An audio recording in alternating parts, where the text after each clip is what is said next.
എന്താണെന്ന് മനസ്സിലായോ? ഇതാണ് എൻ്റെ ചൂണ്ട. അപ്പോൾ ഈ വീഡിയോ ചെയ്യണം എന്തിനാണെന്ന് വെച്ചാൽ ഞാൻ കുറേ നാളായിട്ട് എൻ്റെ ചൂണ്ട കൊണ്ടുവരാൻ ബുദ്ധിമുട്ടിയിരിക്കണമായിരുന്നു. അപ്പോഴാണ് നമ്മൾ അബുദാബിയിലുള്ള ആംഗ്ലർ സിയാദ് ഭായിയാണ് എനിക്ക് ഈ ഐഡിയ പറഞ്ഞു തന്നത്. പുള്ളി തന്നെ എനിക്ക് ഈ പൈപ്പും തന്നത്. പൈപ്പിൻ്റെ അകത്ത് എൻ്റെ ചൂണ്ടയൊക്കെ വെച്ച് എയർ അറേബ്യക്ക് കയറ്റി വിട്ട്. അപ്പോൾ എയർ അറേബ്യക്ക് ഓരോ ഫ്ലൈറ്റിനും ഓരോ പോളിസിയാണ്. എയർ അറേബ്യയുടെ പോളിസി ഞാൻ പറഞ്ഞുതരാം. മിനിമം 3 കിലോ വേണം ഈ സാധനം. പിന്നെ 158 സെൻറ്റിമീറ്ററിന് മുകളിൽ നീളമുണ്ടല്ലേ, അവരൊരു എക്സ്ട്രാ സൈസ് ബാഗേജിൻ്റെ പൈസ ചാർജ് ചെയ്യും, 180 ദിർഹംസ്. പിന്നെ അവിടെ നിന്ന് തന്നെ ലാമിനേറ്റ് ചെയ്ത് എന്നിട്ട് അവരതങ്ങ് കയറ്റി വിട്ടു. അപ്പോൾ ഞാൻ റെക്കമെൻഡ് ചെയ്യണം എങ്ങനെയാണെന്ന് വെച്ചാൽ സിറ്റി ചെക്കിനുണ്ടാവും എയർ അറേബ്യക്ക്. നിങ്ങൾ ഫ്ലൈ ചെയ്യണം നാളെയാണെങ്കിൽ ഒരു ദിവസം മുമ്പ് സിറ്റി ചെക്കിൽ കൊണ്ടുപോയിടാം. അവിടെ സിറ്റി ചെക്കിൻ്റെ ഓഫീസിൽ പോവുക, ഇത് കൊടുക്കുക, നമ്മുടെ എല്ലാ ബാഗും അവിടെ ഡ്രോപ്പ് ചെയ്യുക.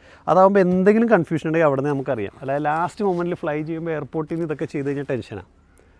സിറ്റി ചെക്കിൻ ചൂസ് ചെയ്യുക, അവിടുന്ന് എക്സ്ട്രാ ബാഗേജിൻ്റെ സൈസിനുള്ള പൈസയും കൊടുക്കുക, അവിടുന്ന് തന്നെ ഇത് റാപ്പ് ചെയ്യുക, കയറ്റി വിടുക. നാട്ടിൽ വന്നു കഴിഞ്ഞാൽ നമ്മൾ സാധാ പെട്ടിയെ കിട്ടില്ലേ, അവിടെ ഇത് കിട്ടില്ല. ഇത് എക്സ്ട്രാ ബാഗേജ് എന്ന് പറഞ്ഞൊരു സ്പെഷ്യൽ കാറ്റഗറിയിലാണ് ഇത് പോവുക. അവിടെ നിന്ന് ആ എയർപോർട്ട് സ്റ്റാഫ് ഇത് കൊണ്ടുപോയി കസ്റ്റംസിൽ കൊണ്ടുപോയി ഒന്നുകൂടി ചെക്ക് ചെയ്യും, സ്കാൻ ചെയ്യും, ഉറപ്പ് വരുത്തിയിട്ട് നമുക്ക് തരുള്ളൂ. അപ്പോൾ ചെറിയൊരു ഡിലേ ഉണ്ടാവും ഇത് കിട്ടാൻ, ബാക്കിയൊക്കെ ഓക്കെയാണ്. അപ്പോൾ നിങ്ങൾക്ക് ഇതേപോലെ നിങ്ങളുടെ ചൂണ്ട സംഭവങ്ങൾ അയക്കണമെന്നുണ്ടെങ്കിൽ ഒരു പ്ലാസ്റ്റിക്കിൻ്റെ PVCയോ അല്ലെങ്കിൽ പേപ്പറിൻ്റെയോ പൈപ്പ് അറേഞ്ച് ചെയ്യുക, അതിൻ്റെ അകത്ത് ഈ സംഭവം ഇറക്കി വെക്കുക, സ്റ്റിക്ക്. അത് സ്റ്റിക്കിനൊന്നും പറ്റാതിരിക്കാൻ വേണ്ടിയാണ്, മനസ്സിലായില്ലേ? നല്ല ഒരു എന്താ പറയുക, ബേസ് ബോർഡോ അങ്ങനത്തെ എന്തെങ്കിലും കവർ കിട്ടിയാലും മതി. 3 കിലോക്ക് മുകളിൽ മിനിമം വേണം വെയിറ്റ്.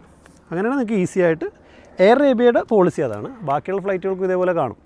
അപ്പോൾ നിങ്ങളെ ചൂണ്ട സ്റ്റിക്കുകൾ കുറേ ഉണ്ട് നാട്ടിലെത്തിക്കണമെങ്കിൽ നിങ്ങളുടെ ചൂണ്ടക്കാർക്കൊക്കെ അയച്ചു കൊടുക്കുക. ഇനി ഇതിൻ്റെ അൺബോക്സ് ചെയ്ത് ഞാൻ കാണിച്ചു തരാം എത്ര സേഫാണ് എന്നൊക്കെ ഉള്ളത്. ഓക്കെ.